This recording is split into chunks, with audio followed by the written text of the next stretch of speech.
We got some pretty major updates coming out of the ongoing situation over in Ukraine, where Vladimir Putin officially yesterday, after an absolutely wild speech that he gave, decided to send troops into the eastern portion of the country. Now, before we get into some of the details and how this is unfolded and where it might go, understand that this is a very chaotic and volatile situation that could go a number of different ways. So anybody who is trying to pretend like they know exactly how this is going to unfold is lying to you. So with that being said, let's go ahead and get into some of the details here. So essentially, I've been saying for a while, since basically the beginning of a lot of this hype about a potential war, that I did not think that an invasion was likely. Now, obviously, I was wrong about that because he did send troops into eastern Ukraine, and he's doing it in a way to try to pretend like it's not really an invasion, and we'll get to a lot of his, justifications for that. It is an invasion, so again, clearly I was wrong about that prediction, but the other prediction that has been thrown out there by mainly the State Department and US media outlets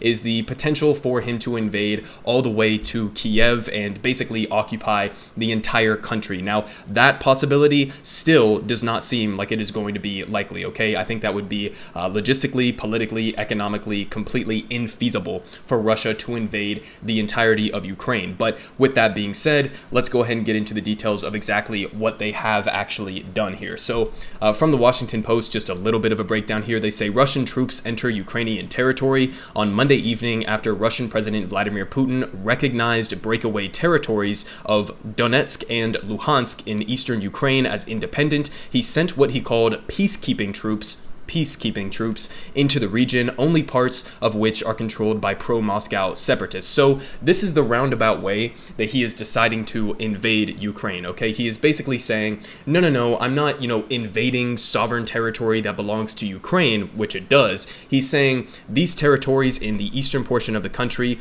Luhansk and Donetsk, sorry if I'm completely butchering those names, but the eastern portions of Ukraine here that do have large ethnically Russian populations, he's basically saying, I'm sending in troops after recognizing these as independent states. I'm sending in troops to protect them from Ukraine. Okay, so that's the excuse that he's using to send in troops to this region right here that is in orange. Now, the reason why this entire situation is important is because you can see the pink area here is basically what is claimed by pro-Russian separatists in Donetsk and Luhansk over here. So they are claiming this entire territory. Now, here's the problem, okay? This line right here down the middle is basically where the front line of fighting has been between Ukrainian security forces and the pro-Russian separatists. So if Vladimir Putin decides to only send Russian troops into this orange piece here, that could be, less of a bad situation than otherwise, because if he was to decide to basically say that he claims this entire period right here, this entire little,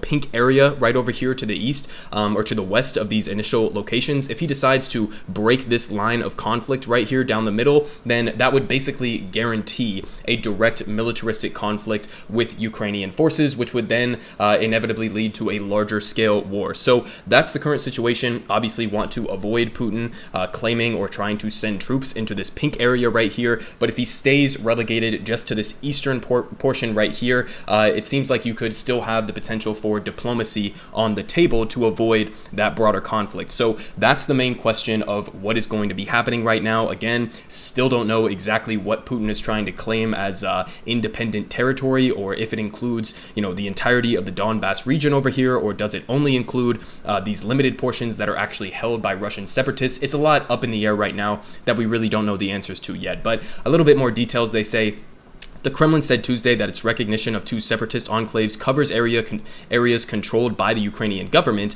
but NATO and Western allies are braced for a deeper invasion of Ukraine. So that's what they think is going to happen. Now, I still stand by that I don't think an entire full-scale invasion of the entirety of the country of Ukraine is likely, but that's basically what their opinion is right now, and they're saying that Putin is trying to claim this entire area. So again, this is a massive escalation just to send troops into the eastern portions of Ukraine down down here, but it would be an even greater escalation if Putin sends troops to basically try to fight for this entire territory over here to the east. So again, have to wait and see how a lot of this unfolds, but that's the current status that we are aware of right now. So now we get to how the US has been responding. So Biden was actually set to speak roughly like 40 minutes ago. He started speaking, so he is literally giving his takes right now on further actions by the US. But some of the initial actions that were taken, they levied sanctions against specifically these regions right here that were highlighted in this map portion. Basically, they are sanctioning the what are called the DNR and LNRs, what Putin is calling them, regions of Ukraine. So basically, they're saying you're going to occupy this area. It's going to become an economic black hole for you. Okay, we are going to completely cut off any trade or ability to profit from these regions. So that's where the sanctions stand as of right now. No massive full-scale sanctions of the entire Russian economy or anything like that. So again, have to wait and see. I think this is reasonable if you're just going to be sanctioning these specific areas. Even if you're going to sanction Russian oligarchs, that would be, I think, perfectly acceptable as well. As long as you don't have sanctions that are going to harm innocent Russian civilians, then I think that's perfectly fine. But that's what we know right now. Again, President Biden is currently speaking on this issue right now. So the latest that we have here, literal live updates from the New York Times, they say a key point from Biden's remarks: these sanctions against 2 Russian financial institutions that he just levied were the first tranche.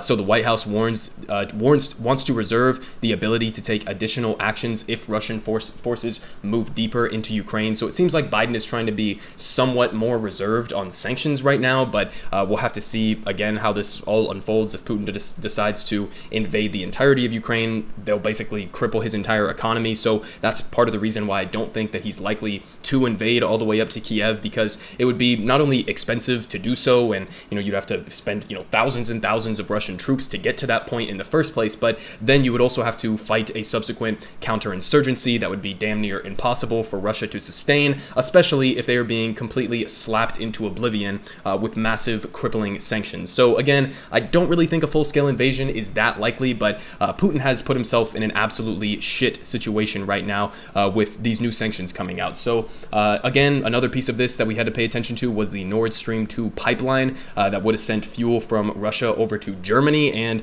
basically we've gotten word that this is now on hold as well, which would be an absolutely massive hit to the Russian economy if this is fully canceled. It's basically being suspended right now, and it's entirely possible that the US could step in and try to supply or send some fuel supplies to Germany to help in the interim period. But basically, the takeaway from this entire situation is Putin is clearly being aggro as fuck right now. He's very obviously being an imperialist aggressor. I don't even really think that needs to go, saying. I mean, we've been saying that the entire time. It was pretty obvious who the aggressor was throughout this entire situation. But on top of that, I also don't think that the U.S. position throughout this entire process has been helpful. Okay, it's entirely possible to acknowledge who Vladimir Putin is while also acknowledging the shortcomings of the U.S. media ecosystem that has been simply regurgitating every single claim that has come out of the State Department without any, actual critical reporting. I mean, we saw that one back and forth between Ned Price and Matt Lee from the AP, I believe, when he actually just asked for evidence for one of the claims that the State Department was making, and they essentially said, our word is the evidence in and of itself. So, there's a problem there that needs to be talked about